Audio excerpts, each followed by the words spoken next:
Bonjour et bienvenue, voici notre tour d'horizon économique, géopolitique, énergétique, sanitaire et boursier. Nous sommes le jeudi 10 novembre et pour comprendre comment tourne la planète finance, une planète finance en folie, c'est sur la bourse au quotidien et nulle part ailleurs et l'épisode du jour s'intitulera Sell-off ou FOMO, rien entre des extrêmes. Alors on va commencer quand même par le FOMO, c'est-à-dire ce rallye extraordinaire que l'on observe aujourd'hui avec la publication des statistiques de l'inflation aux États-Unis, un CPI ressorti légèrement inférieur aux prévisions d'environ 0,2%, qu'il s'agisse des données brutes ou des données corps hors alimentation et énergie. Donc nous voyons l'inflation ralentir enfin aux États-Unis. Sauf qu'au mois d'octobre, elle a été ralentie artificiellement par la libération des stocks stratégiques de pétrole et de carburant aux États-Unis afin de limiter la facture de carburant à la pompe et de fuel. Pour ceux qui se chauffent, l'enjeu était électoral. En effet, le moral des Américains est étroitement corrélé au prix d'un plein d'essence et cela aurait sauvé la tête de plusieurs candidats démocrates qui auraient donc fait ce qu'il fallait pour éviter aux citoyens de se faire laminer par l'inflation. Une fois que on a contenu le prix de l'essence, comment on fait lorsqu'on n'a plus de réserve stratégique? Eh bien, nous aurons probablement la réponse au mois de novembre, sachant qu'en plus, on devrait commencer à se chauffer après des mois de septembre et d'octobre particulièrement cléments. Donc, c'est le rallye en mode FOMO, Fear of Missing Out, avec un Nasdaq qui prend, écoutez bien, plus 6%. Le Nasdaq Composite en prend lui plus de 5,5%, le S&P 500 plus de 4%, il franchit les 3009 et notre brave CAC 40 qui grimpe de plus de 2,2%, s'envole vers les 6570.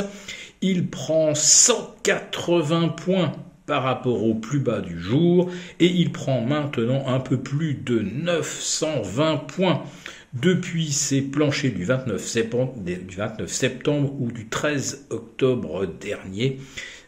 Plus 900 points, c'est le maximum qu'il a pu reprendre au cours de rallye haussier post-crack lors des décennies précédentes, et cette année donc entre on va dire le 15 mars et le 4 avril, il avait pris également plus 900 points après plus 800 du 5 juillet au 15 août dernier. Voilà.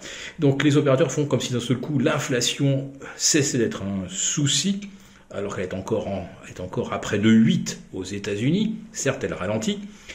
Et sur les taux d'intérêt, alors là on y croit à fond, puisque le rendement du 1 an aux États-Unis connaît une décrue de près de 40 points, entre 4,75 et 4,35.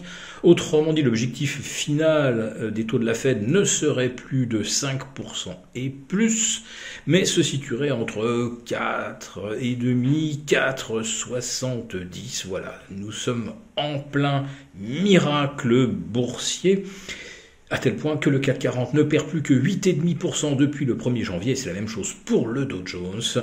Et le 1er janvier dernier, qui eût cru que le CAC 40 perdrait moins de 20% avec une guerre à nos frontières, une récession, de l'inflation à 10%, un krach immobilier qui est en train de chauffer en Europe et aux États-Unis, sans oublier bien sûr la révision à la baisse des perspectives bénéficiaires et des marges des entreprises, comprimées évidemment par la faiblesse de la demande et la hausse des coûts de production. Oui, si on vous avait dit que tout ça réuni vous donnerait moins 8,5 sur le CAC 40, vous auriez signé dès demain.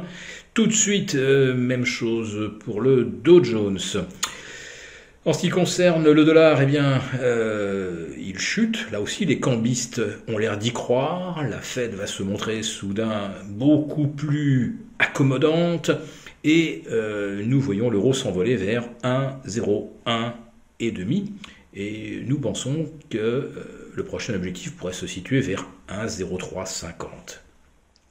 Mais tout va tellement vite et avec, on va dire, un déchaînement algorithmique que personne ne contrôle. Est-ce que cela peut durer ou est-ce que ce n'est pas justement l'accélération finale du mouvement de reprise amorcé le 13 octobre dernier, à l'initiative d'ailleurs des banques centrales qui avaient d'une part écrasé le VIX et la Fed a ensuite injecté beaucoup de liquidités, alors de très court terme, puisque de l'autre côté, elle continuait de réduire son bilan, le fameux quantitative tightening. Alors, ce matin, l'ambiance était tout à fait différente de celle qu'on constate cet après-midi, puisque on vivait dans la stupéfaction de la faillite de la troisième plateforme de trading sur les cryptos, FTX, une faillite frauduleuse, puisque l'argent et les cryptos qui étaient stockés pour le compte des clients sur la plateforme FTX, eh bien, cet argent était employé en fait pour développer d'autres opérations spéculatives sur le marché des cryptos. Il y avait aussi du capital qui servait à développer certains projets, protocoles, etc. En tout cas, la conclusion, c'est que ceux qui étaient sur FTX ont tout perdu, leur argent, leur crypto. Et le patron de cette plateforme, qui pesait encore 25 milliards de dollars, le week-end dernier, ferait face aujourd'hui à une dette de moins 8 milliards. Voilà. Et ben on a complètement zappé, évidemment, cet épisode de crack des cryptos grâce aux chiffres de l'inflation. Il va falloir vite revenir sur Terre. On vous souhaite un très bon week-end du 11 novembre à lundi.